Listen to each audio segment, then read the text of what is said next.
세상에 떠도는 기묘한 괴담들. 첫 번째 이야기.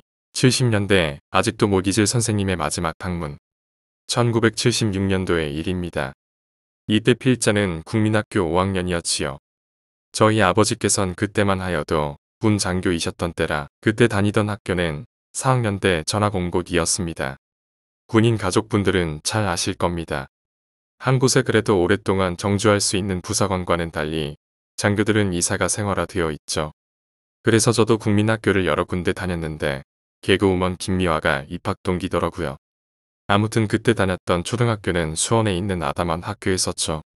그 시절은 지금은 상상할 수 없을 만큼 학생이 많았습니다. 보통의 학교들은 한 반의 인원이 65번 이상이었고 70번이 넘어가는 반도 많았죠. 이런 반이 한 학년에 보통 10개 반, 12개 반. 그래도 교실이 모자라 저학년들은 오전반 오후반으로 이부제 수업을 하던 시절이었습니다. 그러니 선생님들도 고생이 많으셨고 학생 한 사람 한 사람을 신경 쓴다는 것이 거의 불가능하던 시절이었죠. 사설입니다만 아마 존재라는 것이 그때 생기지 않았을까 하고 개인적으로 생각합니다. 그 많은 학생 중 내 애만큼은 좀 더 신경 써 주십사 하는 마음에서 시작된 것일 겁니다. 제가 4학년 때 전학 간 학교는 그렇게 북적이는 학교가 아니었지요. 그렇게 4학년을 보내고 겨울방학 때 신나게 놀고 5학년이 되었습니다. 새학년은 3월에 시작하잖아요. 저희는 학교가 작아서인지 4학년 한 반 전체가 5학년 같은 반으로 올라갔습니다. 물론 담임 선생님은 바뀌셨고요. 그때 담임 선생님이 꽤 나이가 많으신 남자 선생님이셨어요. 지금 생각해보면 40대 후반 지금의 제 나이쯤 되셨던 것 같아요. 그렇게 5학년이 되고서 얼마 지나지 않아 불행한 일이 생기고 말았습니다. 처음 며칠은 순탄한 나날이었습니다. 4학년 1년을 함께 보낸 친구들과 함께 5학년 같은 반이 되다 보니 친구들과 친해지는 과정 없이 새 선생님과 얼굴을 익혀가던 어느 날이었습니다. 그늘도 특별할 것이 없던 평범한 평일이었고 특이한 것이라면 꽃샘추위가 밀려와 몹시 추운 날이었습니다. 아침에 일어나서 평범한 초딩들처럼 어머니의 정겨운 잔소리를 들으며 아침을 먹고 버스 안내양 누나의 오라이 소리를 들으며 등교를 했고 주회전 막간을 이용해서 친구들과 날씨가 너무 춥다며 폭풍 수다를 떨고 있었습니다. 그런데 이상하게도 조회 시간이 한참이 지났는데도 담임 선생님은 오시지 않았고 철없는 우리들은 교장쌤한테 혼나나 보다며 웃고 있었습니다. 한참 후 교실 앞문이 열리고 선생님이 들어오셨는데 우리 담임쌤이 아닌 수업하고 거리가 먼 교감 영감님이 들어오신 겁니다. 아무튼 반장이 인사를 하고 교감쌤이 하신 말씀은 저희 담임쌤이 전날 밤에 퇴근을 하시다가 사고로 다치셔서 수술 중이라 하셨고 저희 보고는 조용히 첫 교시 자습을 하라고 하시고 나가셨습니다. 그러나 우리의 관심은 온통 선생님의 사고에 쏠려 있었고 학급정보부의 모든 요원들이 총출동하여 정보 수집에 나서서 사건의 내막을 알아냈습니다. 그 실 교사란 학생을 가르치는 것 외에도 너무나 많은 잡무를 해야만 했고 방과 후에도 늦게까지 여러 일을 해야 하셨죠.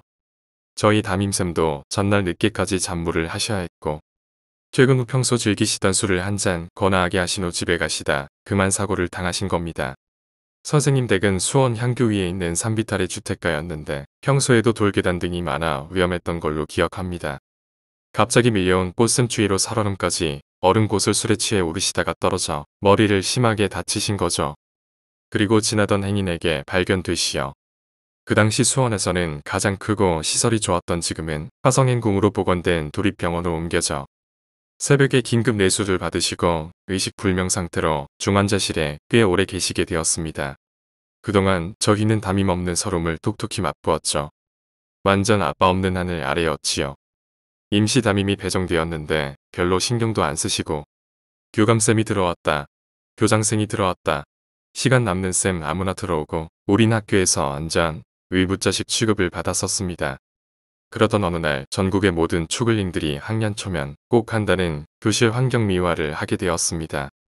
방과 후에 학급 임원들이 남아 하게 되었는데 저도 총무인가 미어 부장인가 아무튼 감투 하나 써서 남게 되었습니다. 그날은 참 이상한 날이었어요. 분명 국딩 5학년이면 늦게 끝나봐야 4시나 될 건데 날씨는 저녁처럼 어두웠고 구름도 이상하게 끼고 바람도 많이 불고 아무튼 굉장히 스산하고 불길한 기운을 느낀 날이었습니다. 지금까지도 50년을 살아오면서 그런 기분을 느낀 날이 몇 번 없었던 것 같아요. 제일 비슷했던 것이 분제대 후 낚시를 가서 귀신인지 도라이인지 모를 요상한 놈이랑 딱 한 번 서로 잡아먹을 듯 눈싸움한 적이 있는데 그때 날씨가 딱 전날 같았어요. 그러고 보니 시간대도 비슷하네. 어쨌든 교실 뒤에 한 벽을 다 차지한 알림판인지 솜씨 뽐내긴지를 열심히 오리고 붙이고 하고 있었고 저를 포함해 나며 6, 7명이었던 걸로 기억합니다. 그러다 문득 제가 교탁에 있는 칠판 쪽을 보게 되었지요. 그런데 그곳엔 담임 선생님께서 단정한 교사복, 아무튼 양복이 아니고 그 시절 선생님들이 잘 입고 다니시던 교사들 유니폼 같은 옷을 입으시고 고개를 숙여 교사 수첩에서 뭔가를 열심히 보시고 계시는 것이었어요. 전 그때 그냥 아무 생각 없이 선생님이 언제 들어오셨지? 라고만 생각했고 선생님이 병원에 계신다는 사실은 까맣게 망각한 거였죠. 그렇게 한동안을 선생님을 보다가 다시 제 할 일에 열중했고 얼마 지나지 않아 모골이 송연해지며 사실을 인지하게 되었고 다시 쳐다본 교탁엔 당연히 아무도 없었죠. 멘붕된 저는 지금 선생님 계신 거 못 봤냐고 아이들에게 난리를 쳤습니다. 네, 저 그날 이상한 놈 되고 말았습니다. 너무 이상한 경험이라 전 환경미화하다 말고 교탁으로 달려갔고 교탁에는 제가 선생님과 함께 봤던 교사 수만이 덩그러니 놓여 있었습니다. 그런데 참 신기한 것이 다이어리 같이 생긴 이 교사 수첩은 선생님 책상 서랍 안에 있었고 누구도 꺼내지 않았고 종례 시간에도 본 기억이 없다는 거였죠. 물론 종례를 하러 오신 임시 담임 선생님도 교사라면 다들 가지고 계신 수첩이라 꺼내볼 필요도 없었고 혹여 꺼내셨다면 보시고는 다시 넣어 놓으셨겠죠. 그리고 더 소름 끼쳤던 것은 그 수첩이 선생님이 마지막 쓰신 날, 그러니까 사고가 나신 그 날짜에 펼쳐져 있었다는 것이죠. 전 똑똑히 기억하지만 어쩌겠습니까? 아무도 본 사람이 없으니 제가 착각한 걸로 결론 내려야 했죠. 집에 돌아와 그 일은 까맣게 잊고 밥 먹고 TV 보고 숙제하고 뭐 할 거다 하고 푹 자고 다음날 학교에 등교했지요. 그런데 반 분위기가 이상한 거예요. 애들은 고개 숙여 있고 몇몇 여자애들은 막 울고 짝꿍한테 물어보니 울먹이며 선생님이 어제 갑자기 상태가 안 좋아지셔서 돌아가셨다는 겁니다. 의식불명 상태에서 갑자기 급속히 나빠지셔서 임종하신 시간이 놀랍게도 제가 교탁에 계신 그분을 본 시간이네요. 그리고 3일 장후 발이 나요. 장지로 가시기 전 영구차에 실려 마지막 학교를 한 바퀴 돌고 우리 곁을 떠나셨습니다. 그땐 충격이 크고 무서웠지만 이젠 돌아가시던 순간 마지막으로 학교에 오셨던 것이라 생각합니다. 그리고 너무 생생했기에 제가 영혼의 존재를 믿게 된 계기가 되었습니다. 두 번째 이야기, 유령이 나오는 터널.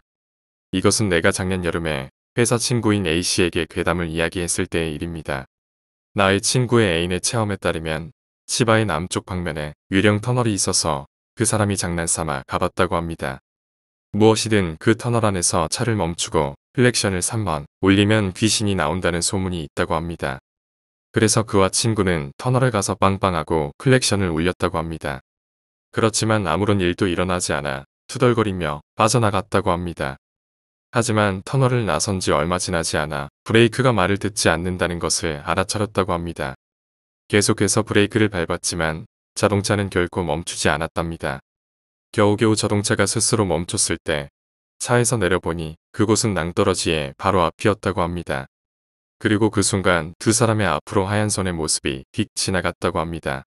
나조차도 이야기를 하면서 반신반의하고 있었지만 정작 이야기를 듣는 A씨의 표정은 어두웠습니다.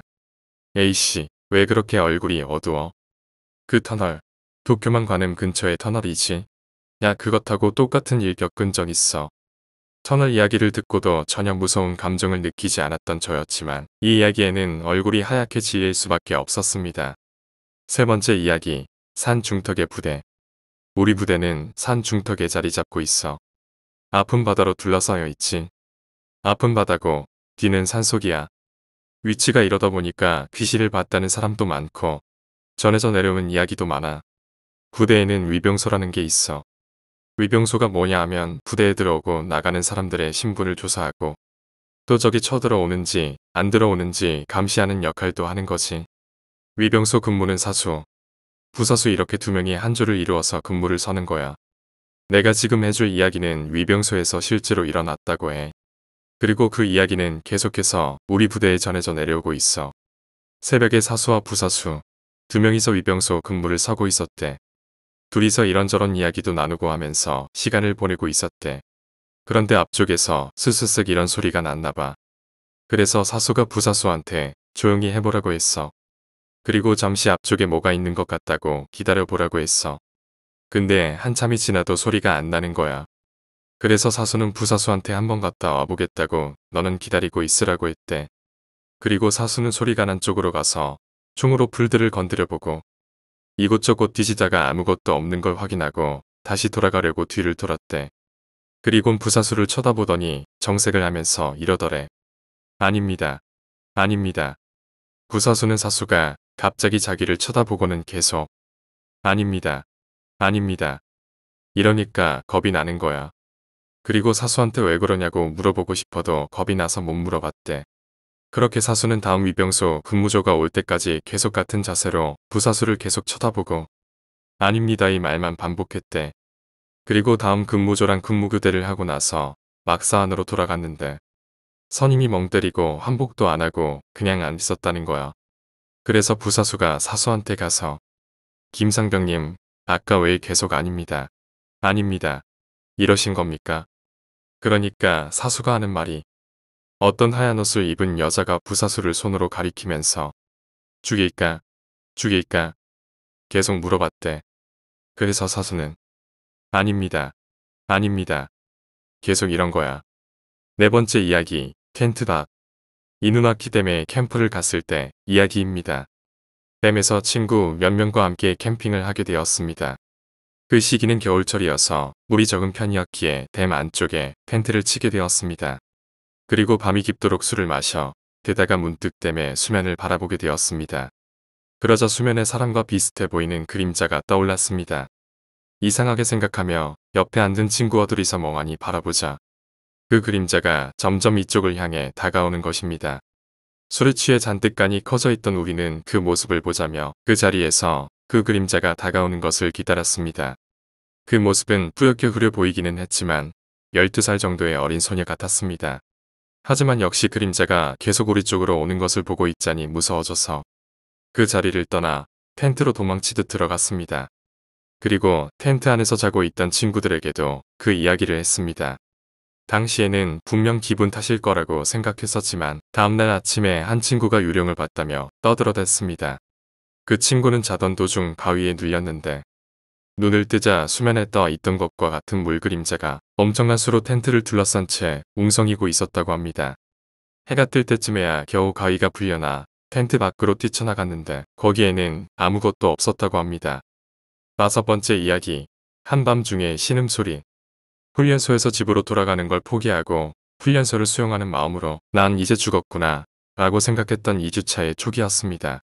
힘겨운 하루 훈련을 마치고 내무실에서 동기들과 살을 맞대며 집에서 자식 걱정에 한숨 지으실 어머니 생각으로 눈가에 맺힌 눈물을 닦아내며 잠을 청했지요. 집에 있을 땐 그렇게도 못된 아들이었는데 확실히 군대가 사람을 인간으로 만들어주나 봅니다. 잠을 청했지만 어머니 생각 아버지 생각 동생 생각에 그날따라 쉽게 잠이 오지 않았습니다. 그렇게 한참을 누워 있었는데도 몸은 천근만근 이불속 깊숙한 곳으로 누군가가 잡아당기듯 무거워지는데 정작 눈은 더욱 초롱초롱해지더군요. 순간 속으로 퍼뜩 이런 느낌이 들더군요. 아, 이 상태가 조금만 더 지나면 가위 눌릴지도 모른다 몸을 움직이자 라고 생각하는 순간 덜컥 가위에 눌려버렸습니다. 허무하더군요. 그렇게 잠도 못 들고 가위에 눌린 채로 눈알을 굴려 주변을 둘러보았습니다. 동기들이 새끈새끈 숨쉬는 소리가 들리고 그날따라 보이는 내무실 천정구석은 왜 그렇게도 어두운지 무엇인가 숨어서 마치 나를 지켜보고 있는 듯한 느낌이 들기도 했습니다. 가위에 눌려보신 분들은 아실 겁니다. 청각이 더욱 예민해지는 걸 다른 행동을 취할 수 없기 때문에 몸의 모든 감각이 본능적으로 외부의 위험에 대비하기 위해 청각을 극도로 예민하게 만드는 것이죠. 저벅저벅 철그럭 철그럭 불침번서는 동기의 발자국 소리가 복도에서 들렸습니다. 그렇게 한참을 가위에 눌려 있는데 어디선가 이상한 소리가 들렸습니다. 섬뜩하더군요.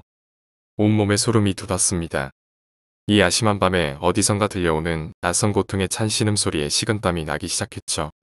고개조차 돌릴 수가 없는 상태에서 그 신음소리는 점점 커지는 듯 했습니다. 마치 힘겹게 기어서 나에게 다가오는 듯한 느낌. 이대로 있다가는 그 무엇인가에게 당한다라는 생각에 온몸의 힘을 손가락 끝에 집중해서 손가락을 움직이기 위해 노력했습니다. 이윽고 손가락이 꿈틀거리고 몸이 움직이게 되는 순간 몸을 새우처럼 말아 모포를 덮어서 섰습니다. 모포 아래쪽에서 그 무엇인가가 내 발을 잡아 끌어당길 것 같은 느낌 때문이었지요. 그렇게 공포에 떨 때 옆에 A씨 아저씨 코 고는 소리가 반갑게 들렸던 적은 처음이었습니다.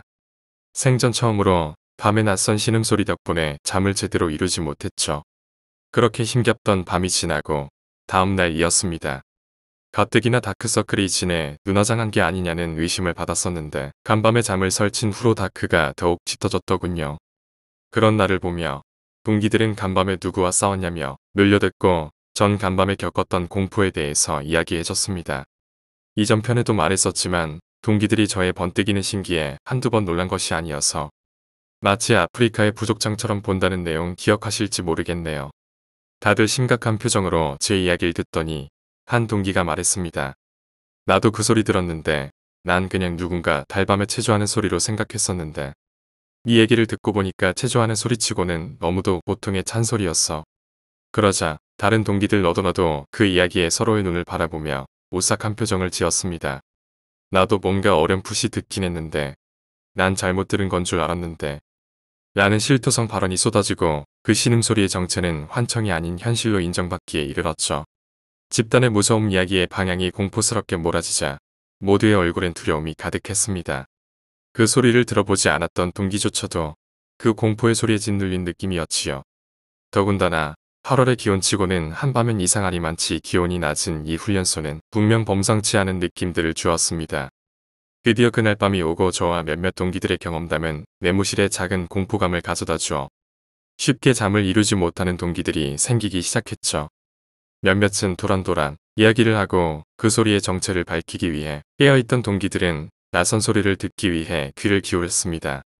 시간이 그렇게 조금씩 흘러가고 기다림에 지쳐가던 동기들이 하나둘씩 잠에 빠져들고 그렇게 조용하게 그날 밤을 지나갔죠. 다음날 그 소리를 들었다는 사람은 역시 없었고 며칠이 지나도 그 소리는 들리지 않았습니다. 동기들은 점차 그날의 공포를 서서히 잊어갔지요. 그로부터 며칠 후 마침 우리 내무반으로 불침번 순번이 돌아오던 날이었습니다. 내무반 동기들의 부산한 움직임으로 인해 잠들다 깨는 동기들이 많아졌고 그렇게 한밤중으로 시간이 깊어갈 무렵 어디선가 들려오는 신음소리가 들렸습니다. 다들 들었어? 누군가가 나직히 외쳤습니다. 깨어있던 동기들은 모두 돌아누워 엎드린 상태로 그 소리가 실제했음을 확인해 주었지요. 그렇게 다들 서로의 눈을 공포에 질린 눈으로 바라보며 그 신음소리의 정체를 궁금해하며 시간이 어느 정도 흘렀습니다. 그러다가 덜컥 문이 열리고 깨어있던 동기들은 순간의 긴장감에 하는 놀란 비명을 토해냈습니다. 다들 문이 열린 내무실 입구를 보았고 그곳엔 불침번을 서다가 교대하기 위해 들어온 동기들이 서 있었죠. 그 동기 중 한 명이 심각한 표정으로 우리를 내려다보며 말했습니다. 그 소리의 정체를 파악했어. 무척이나 안 좋은 소식이야.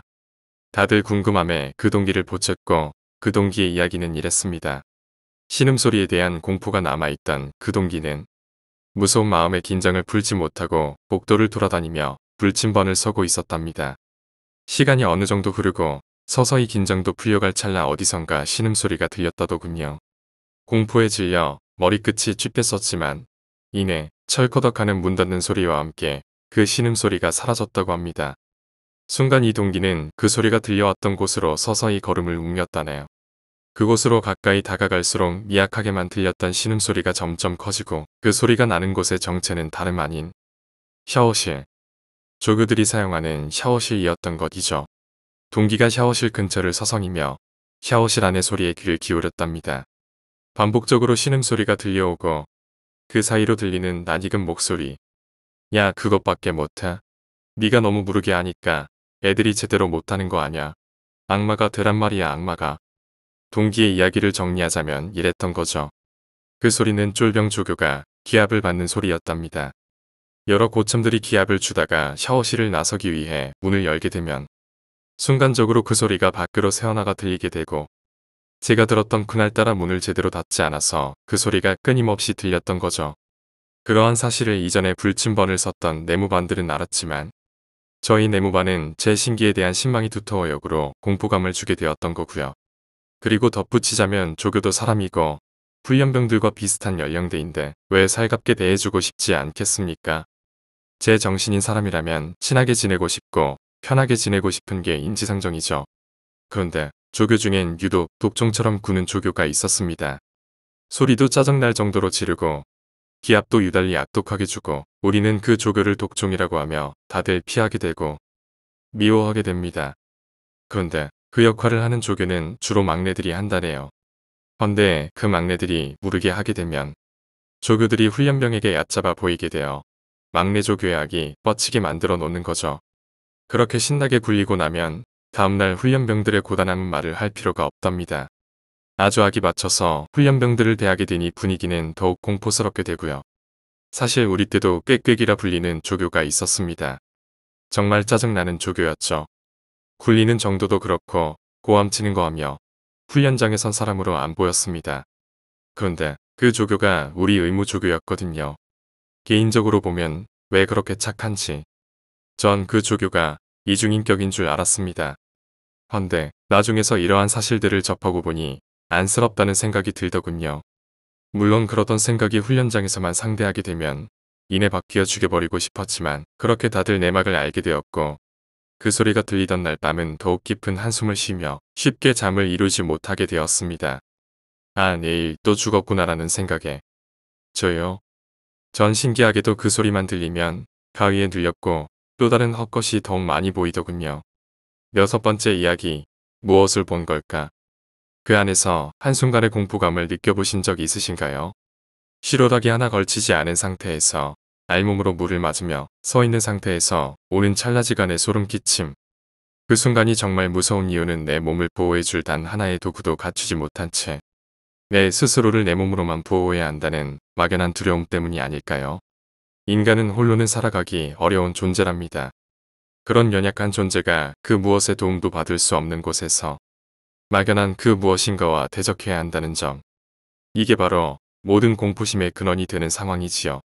샤워실은 그에 대한 완벽한 조건을 갖추고 있는 곳이랍니다. 상상해보세요. 야심한 밤 홀로 샤워기에서 나온 물줄기를 막고 있는 상태에서 머리 위로 느껴지는 인기척. 서둘러 올려다 보고 싶어도 쏟아지는 물줄기는 시야를 방해하고, 올려다 본다 해도 무엇인가가 자신을 향해 닥쳐올 것 같은 그 순간의 두려움. 이러지도 저러지도 못할 상황은 당신을 더욱 끝모를 공포심으로 몰아넣기에 충분하지 않을까 싶은데요. 그렇다고 샤워기에 물줄기를 올려다 보면 샤워하다가는 익사하게 될지도 모릅니다. 담이 크신 그대에겐 옵션으로 불 꺼놓고 샤워하기를 추천해드리고 싶습니다. 1대대인 우리와 달리 2대대였던 제 동기. 한밤의 복도에서 봤던 물길의 존재가 머릿속을 떠나지 않았다네요. 그러다가 내린 결론은 누군가가 봉걸레를 사용했을 뿐이고 자신은 우연히도 물이 고인 곳을 밟았을 뿐이다였다네요. 그렇게 마음을 먹고 보니 오히려 편안한 기분이었답니다. 역시 모든 일은 생각하기 나름이라면서 말이죠. 그렇게 며칠이 지난 어느 날 새벽에 잠에서 깬 동기는 화장실에 가기 위해 내무실 문을 나섰답니다. 제1가장자리에 내무실을 사용했기에 건물 중앙에 있던 화장실을 가기 위해선 비상등만 들어와 있는 다소 어두컴컴한 복도를 지나가야 했었죠. 어두컴컴한 복도를 지나 거의 중앙의 화장실에 다다랐을 때 1층과 2층의 계단 부분에서 소리가 나더랍니다. 1층에 있던 동기는 2층의 계단 쪽을 올려다보며 갸웃거렸다네요. 이 야밤에 웬 봉걸레질이야. 그러다가 순간 며칠 전에 그 일이 순간 머릿속에 떠올랐다네요. 그 와중에 그 소리는 계속되고 궁금한 동기는 화장실에 들어가는 걸 잠시 멈추고 그 소리가 나는 곳을 바라보고 있었답니다. 그런데 이상한 것이 소리는 분명 가까워지는데 봉걸레질을 하는 사람이 보이질 않았었답니다. 드디어 꺾어지는 계단 바로 윗부분에서 소리가 나더니 그 소리의 정체는 봉걸레질 소리가 아니었었답니다. 온몸이 물에 젖은 그 누군가가 팔로 자신의 몸을 밀면서 거꾸로 누워서 내려오고 있었다더군요. 순간 너무 놀란 동기는 화장실에 가려던 것도 잊은 채 정신없이 내무실 자신의 자리로 뛰어가 모포를 뒤집어 쓰고 공포에 떨었었답니다. 관련 없는 샤워실 이야기는 뭐냐고요? 관련이 있었죠. 몽유병 아시죠? 당시 이대대에는 유명했던 몽유병 환자가 있었습니다.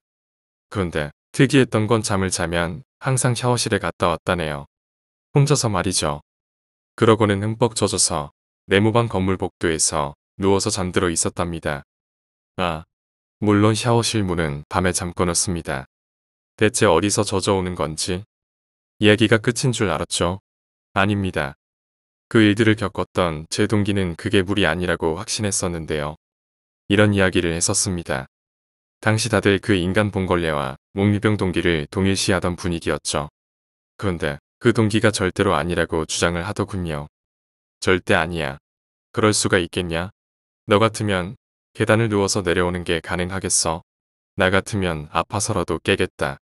그때 이야기를 듣던 다른 동기가 에이 젖어서 까지도 못 깨던데 뭘. 아프긴 하겠지만 그 녀석이 상식적으로 설명이 되는 존재냐.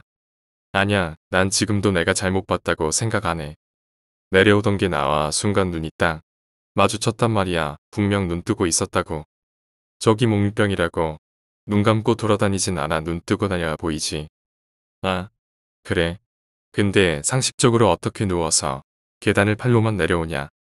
그건 그런데 다른 증거는 없잖아. 내가 보기엔 동일 인물이야. 그때 제가 물어봤죠. 야 근데 그 몽유병 환자는 어떻게 됐어? 지금도 훈련 받냐? 그러자 몽유병과 계단의 인물을 동일하다고 주장했던 동기가 대답해 주더군요. 아니 기네 아버지 백으로 그냥 의가사 제대시켰을걸. 그럼 일부러 그런 거 아냐? 아무리 몽유병이라도 어떻게 젖었는데도 모르냐. 더구나 맨날 잠은 복도에서 처자고. 그럴 거라고 생각했던 사람들도 많은데 본인만 알 일이지 뭐. 그럼 후반기 교육받기 전에 나간 거야? 훈련소까지 다 마치고 나 같으면 억울해서 못 나가겠다. 아니 일주일인가? 일주일 반만인가?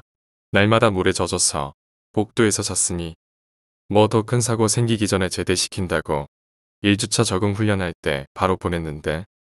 그러자 놀라서 소리치는 목격자 동기가 뭐? 진짜? 난 그 계단 내려오던 걸 3주차 때 봤단 말이야. 대체 뭘 본 거니 너?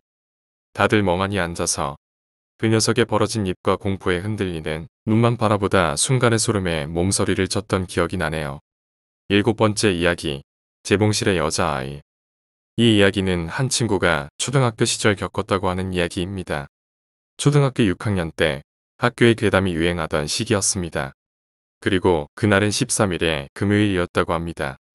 친구 몇 명과 함께 코쿠리상 명언을 부르는 놀이를 부르거나 해서 놀고 있었는데 그때 학교의 재봉실에서 죽었다고 하는 여자아이의 혼령과 접하게 되었습니다. 그 영혼에 따르면 소녀는 어느 날 방과 후에 혼자 미싱의 사용 방법을 연습하기 위해 재봉실에 남아 미싱을 연습하고 있었다고 합니다.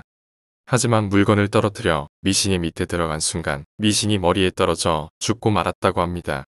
그 영혼을 다시 돌려보내려 하자 갑자기 이상한 일이 일어났습니다. 미싱실에서 청소를 하고 있던 여학생들이 패닉 상태가 되어 우리가 있던 교실에 들어온 것입니다. 그들에 의하면 미싱실을 청소하는 도중에 갑자기 미싱이 멋대로 움직이기 시작했다는 겁니다. 게다가 그 미싱의 발판에는 흰 발만이 까딱까딱거리며 움직이고 있었다는 것입니다.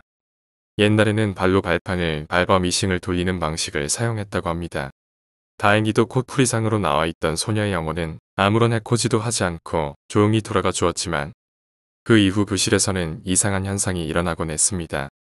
그 이상한 현상이란 청소가 끝난 뒤 열쇠를 걸어놓은 재봉실에서 모두 책상 밑에 집어넣어둔 의자가 책상 위로 올라가 있는 것이었습니다. 게다가 그 의자는 옛날 재봉실에서부터 쭉 사용되어 왔던 의자였습니다. 이것은 다른 반의 아이들에게도 여러 번 목격되었기에 학교 전체로 소문이 퍼져나갔습니다. 결국 공포에 빠진 아이들을 달래기 위해 학교에서는 아이들을 모두 집으로 돌려보내고 일시 휴교 기간을 가지게 되었습니다. 그리고 휴교가 끝난 뒤 첫 조회에서는 코쿠리상의 금지가 선포되었습니다. 그로부터 몇 년이 지난 지금 구교사는 이미 허물어져 재봉실도 없어졌지만 과거 우리를 무섭게 했던 그 재봉실의 여자아이 귀신은 어디에 있는지 그것이 아직도 수수께끼입니다.